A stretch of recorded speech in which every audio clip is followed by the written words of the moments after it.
کیا شہربانو کے بعد اب ربیہ کا نمبر لگنے والا ہے؟ کیونکہ ربیہ کو بھی سراب کی حقیقت کا پتہ جلد چلنے والا ہے۔ نیکسٹ ایپیسوڈ میں ربیہ کا ٹاکرا ہوگا سراب خان کے ساتھ۔ سراب جب رات کے اندھیرے میں شیریں سے ملنے کے لیے جائے گا تو اچانک سے ربیہ کی طبیعت خراب ہو جاتی ہے اور وہ باہر ٹہلنے کے لیے جاتی ہے تو وہاں اس کا سامنا سراب خان سے ہو جائے گا۔ کیا اب شیردل کے بعد سربلند کی بھی موت ہو جائے گی؟ اور آخر یہ سب کون کروانے والا ہے؟ کیا شہربانو زندہ ہے یا پھر وہ سربلند کے خیالوں میں پھر رہی ہے؟ کیا کر پائے گا سربلند شہربانو کی موت کو قبول یا پھر اس کو ڈھونڈنے کے لیے دوبارہ نکل جائے گا؟ جی ہاں ناظرین، تو ان سب سوالات کے جواب آپ کو ہماری ویڈیو میں ملنے والے ہیں۔ تو اگر ابھی تک آپ نے ہمارے چینل کو سبسکرائب نہیں کیا تو ہمارے چینل کو سبسکرائب کیجیے گا۔ طورسم کے ماما طورسم کو واپس بلا لیتے ہیں اپنی حویلی پر اور وہاں اس کو ایک دھماکہ خیز خبر دیتے ہیں کہ اب سربلند کا ٹائم ختم ہونے والا ہے اور اب سرداری کے لیے تم تیار رہو۔ یہ باتیں سن کر طورسم بہت زیادہ حیران ہو جاتا ہے۔ دوسری جانب سربلند جب ربیہ کو ڈھونڈ لیتا ہے تو اس سے پوچھتا ہے کہ آخر میں آپ سے یہ سوال پوچھ سکتا ہوں کہ آپ کو ایسی کیا مصیبت آن پڑی تھی کہ آپ حویلی چھوڑ کر انجان علاقے میں آ گئی؟ یہ علاقہ ہے بھی ہمارے دشمن کا۔ اس پر ربیہ یعنی زرمالہ بہت زیادہ شرمندہ ہوتی ہے اور کہتی ہے کہ میں جذبات میں آ گئی تھی، مجھ سے اپنی تذلیل مزید برداشت نہیں ہو رہی تھی۔ اپنے کردار پر باتیں سننا بہت ہی زیادہ خوفناک ہوتا ہے۔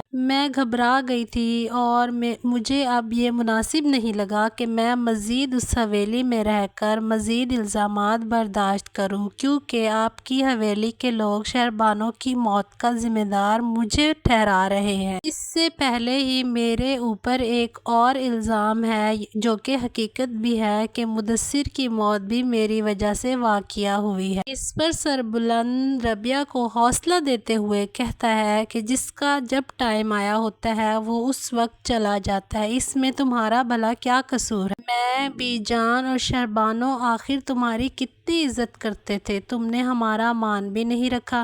دوسری جانب شیریں جب مہمان خانے میں ربیہ کو کھانا دینے کے لیے جاتی ہے اور وہاں دیکھتی ہے کہ ربیہ موجود نہیں ہے تو وہ واپس آ کر شاہ بانو کو بتاتی ہے کہ شہربانو بیوی، وہ لڑکی نہیں ہے ربیہ، وہ اب اس کمرے میں موجود نہیں ہے، میں اس کو کھانا دینے گئی تھی۔ اس پر شاہ بانو جواب دیتی ہے، معاف کرو اس منحوس کو، اس کا تو تم میرے سامنے نام ہی نہ لیا کرو، اور تم جاؤ بی جان کے پاس، ان کا خیال رکھو، میں تھوڑا آرام کر لوں۔ دوسری جانب آپ دیکھیں گے کہ رات کافی گہری ہو چکی ہوتی ہے۔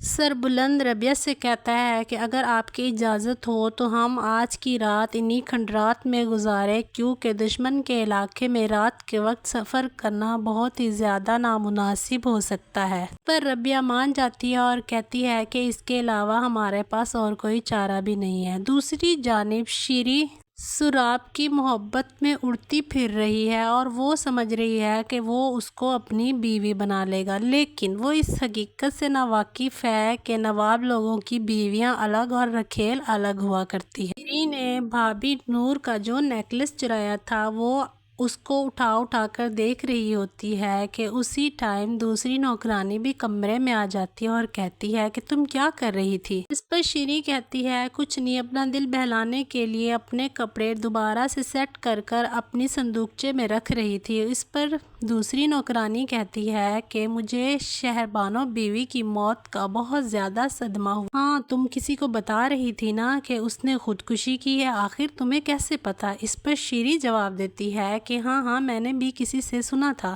جب سورج طلوع ہوتا ہے تو سربلند ربیہ کو لے کر واپس حویلی کی طرف آنے لگتا ہے، لیکن راستے میں ایک اور نئی مصیبت ان کا سامنا کر رہی ہوتی ہے۔ وہاں ان کا ٹکراؤ دشمن کے آدمیوں سے ہوتا ہے جو کہ سربلند پر فائرنگ کرنے ہی والے ہوتے ہیں کہ اسی لمحے فوراً سے سربلند کے آدمی اس کو ڈھونڈتے ہوئے موقع پر پہنچ جاتے ہیں اور یوں دشمن کے گولی چلانے سے پہلے ہی سربلند کا آدمی فائر کر دیتا ہے۔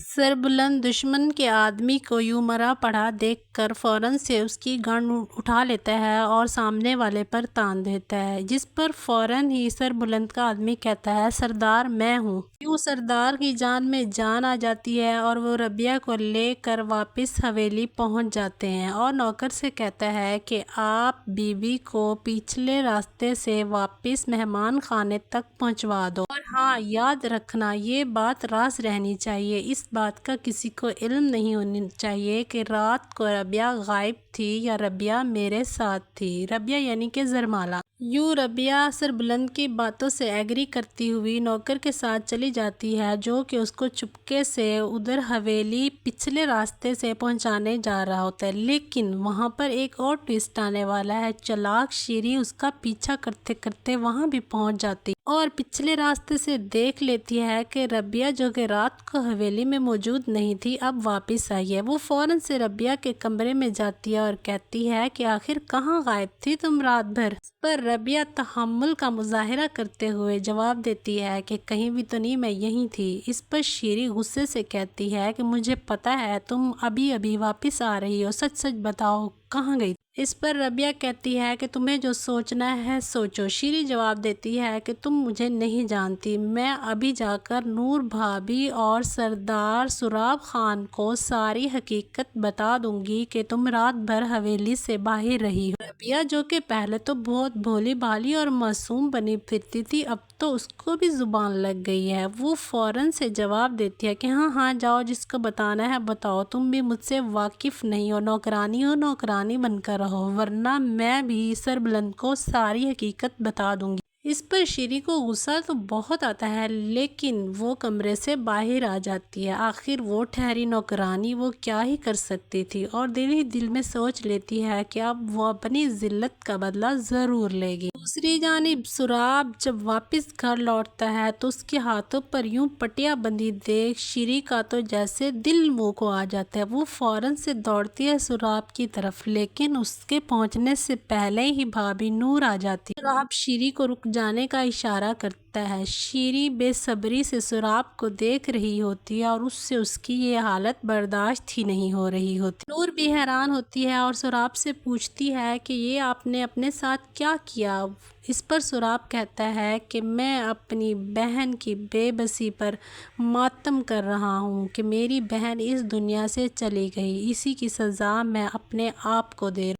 سراب نے فیصلہ کر لیا ہے کہ وہ پورے خاندان کو اپنی بہن شربانو کی موت کی خبر دے دے گا، لیکن اس کو ایک ایکسیڈنٹ کا نام دیتا ہے اور سربلند سے کہتا ہے کہ تم بھی اس میں شرکت کرو، ہم نے قرآن خوانی رکھوائی ہے۔ سربلند خاموشی سے بی جان کے پاس چلا جاتا ہے، لیکن بی جان کی تو طبیعت ابھی تک سنبھلی ہی نہیں ہے، وہ تو شربانو کے غم سے باہر نکلنے کا نام ہی نہیں لے رہی ہے، ابھی بھی وہ غم کی حالت میں شربانو پکار رہی ہوتی ہے۔ دوسری جانب باقی سردار آتے ہیں اور سراب خان سے افسوس کرتے ہیں اور اس کو حوصلہ دیتے ہیں کہ جو ہوا خدا کی رضا، اب ہم کیا ہی کر سکتے ہیں، اور گھر میں بھی شاہ نور شربانو کی قرآن خوانی کرواتی۔ سردار سربلند خان شربانو کے کمرے میں جاتا ہے کہ شاید مجھے کوئی سراغ مل جائے۔ شربانو نے خودکشی نہیں کی۔ ایپیسوڈ میں کافی ٹویسٹ آنے والا ہے جب زرمالہ یعنی ربیہ کا سامنا ہوگا سراب خان کے ساتھ اور ربیہ ساری حقیقت جان لے گی۔ آخر کیا ہوگا اب سراب خان کا اگلا قدم؟ کیا وہ ربیہ کی جان لے لے گا؟ کہ مخالف تو وہ پہلے سے ہی تھا اور وہ اس کو حویلی میں رہنے بھی نہیں دے رہا تھا، لیکن جب ربیہ کو اس کی حقیقت پتہ چل جائے گی اب وہ تو اس کی جان لیے بغیر نہیں رہے گا۔ دوسری جانب طورسم بھی واپس لوٹ آیا ہے اور طورسم یوں خاموش بیٹھنے والوں میں سے نہیں ہے۔ مجھے تو لگتا ہے کہ وہ واپس حویلی آئے گا اور وہاں اس کو ربیہ مل جائے گی۔ ربیہ اور طورسم کا آمنا سامنا ہونے والا ہے۔ جی ہاں ناظرین، تو آپ کی اس کے بارے میں کیا رائے ہے؟ کمنٹ سیکشن میں ضرور بتائیے گا۔